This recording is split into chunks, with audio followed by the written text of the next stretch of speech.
Hi, I'm Kayla. I am a biblical naturopathic doctor, and if you are wondering what that means, you're not alone. You can check out the very first video that I ever posted, and it explains everything you need to know. More recently, I've been having my husband join me for videos, and this week has just been so crazy. So it's just gonna be us today. And to be honest, I'm a little bit exhausted from this promo that we've been doing this week as I've been filming it, but it'll be last week as you're watching it. Actually, I'll be posting it on Monday, which is the very last day of the promo. So if you haven't checked that out, you can check out my Instagram, and I'll put the handle right here so you can check it out. Even if you're watching this afterwards and the promo is already done, my Not Your Average Pregnancy Nutrition course is still there and it is still available. It's going to be a little bit more expensive, but it's going to have a lot of extra bonus material that is really going to be worth the extra price. So check that out if you are pregnant or if you are looking to be pregnant sometime in the next 6 months or a year. And since I just don't have a bunch of energy this week, I wanted to keep things just kind of light and simple and talk about my recommendations for books to read while you are pregnant. And most of these books are books that I did read while I was pregnant. Some of them are ones that I wish I had read while I was pregnant, but I didn't find out about them until later. So book number 1 was the very first pregnancy book that I read, and that is the Mama Naturals Week by Week Guide to Pregnancy and Childbirth. And if you haven't heard of Mama Naturals, she has a YouTube channel and a website and so many things, and she's kind of like one of the ultimate holistic natural mamas out there. So she's got a lot of extra information on her website and YouTube channel, but this one is really nice because she even said it herself. She had never found a natural holistic pregnancy book that really went like week by week, so you could just pull it out and go like, oh, okay, I'm 6 weeks today, like what does the baby look like, what does my body look like, and just kind of go through it week by week. And she's got lots of helpful recipes that are great for that week, or things that are going to be related to that week, like maybe certain tests that are coming up, and if you're wondering whether or not they are right for your family, whether or not they fit. And informed consent is a really big thing that I believe in, and so she does a pretty good job of giving you all of the explanations and why you may still want this test or why you may wish to decline it. So if you're just starting out and just looking for one book to read while you're pregnant, I definitely think that that is probably the very best one to start with. If you are like next level crunchy and maybe even a little more on the spiritual side and looking for kind of like going even deeper into pregnancy, or maybe if you're like me, you read this with your first pregnancy and then maybe you want to read another book to add on in your next pregnancy or your third or fourth or however many, I really like this one, the Natural Pregnancy book by Dr. Aviva Jill Ram. And it doesn't go week by week like Mama Naturals, and it's kind of just subject specific. So like there's a chapter on nutrition and a chapter on exercise and a chapter on things. And it is a really great book. It's maybe not for everybody, and it does definitely go into maybe more like the spiritual side of things and kind of women's empowerment or women's spirituality.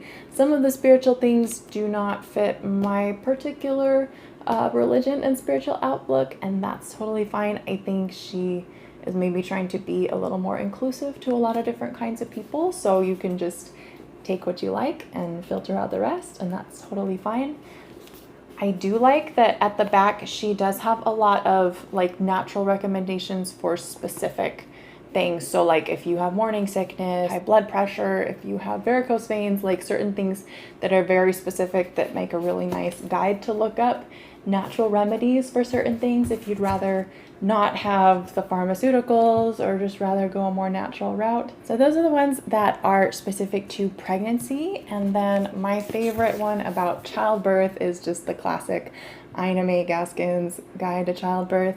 And there's lots of women that read this book. I think it's really great, especially I think I read this specifically in my 3rd trimester just because like leading up to childbirth and everything. I wanted it to be kind of fresh in my mind, but really you could probably read this at any time, or even kind of read it in bits and pieces throughout your pregnancy. And if you've never read this book, just to give you a little insider info of what I did, especially because the first half of the book is just childbirth stories, which are wonderful and very insightful. And if you just really enjoy some kind of like maybe light, uplifting reading about other women's experiences, it's definitely great, and I don't want to downplay that at all.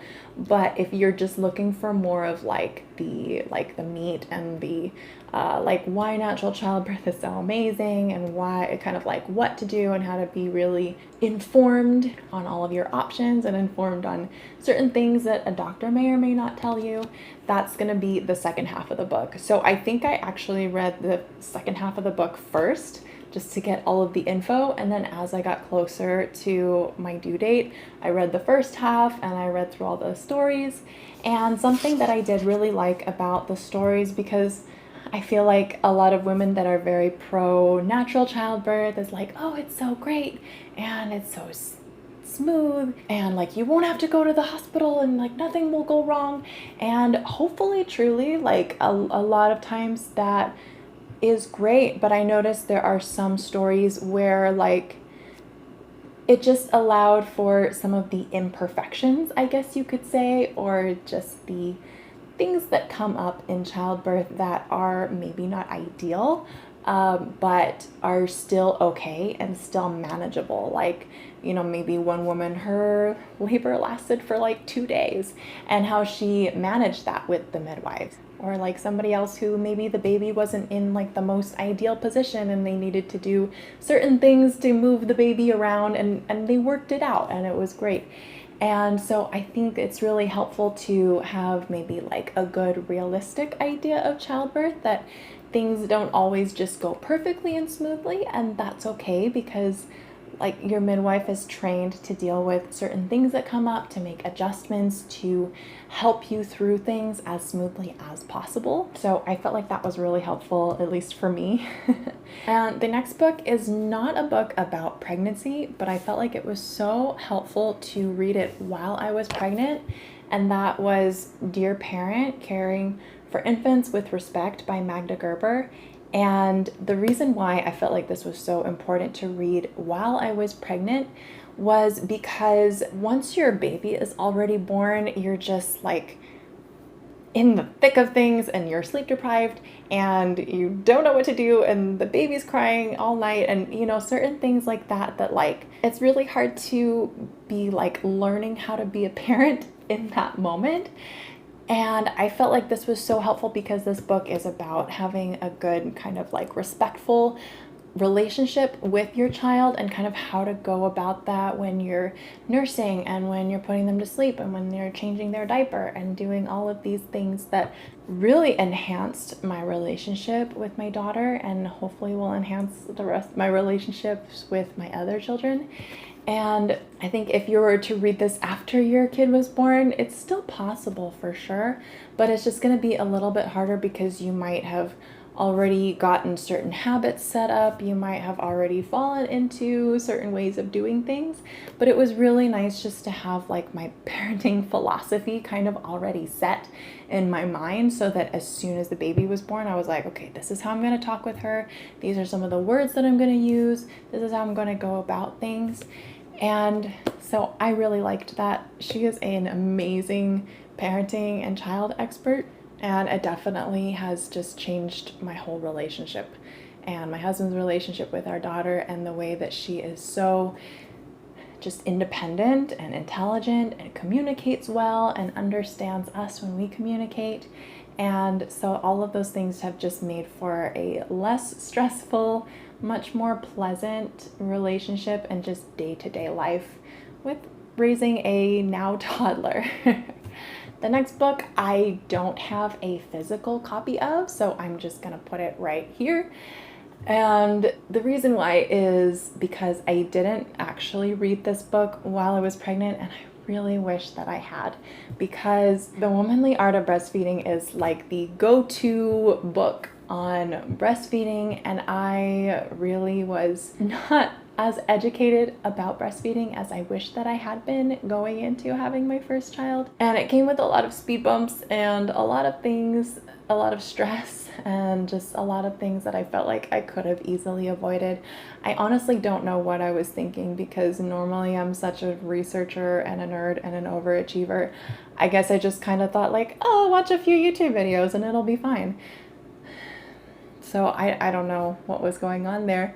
Maybe God just had a plan and everything, but I think a lot of breastfeeding issues just boil down to not having good support in your life, like other women that can help you, and just not having the right education on like how often you need to breastfeed, and how certain things like giving the baby a bottle of formula in the middle of the night can actually really interfere with your milk supply, and a lot of other stuff that I think so many women are not aware of, and then they just have a more challenging or just not possible breastfeeding experience with their child.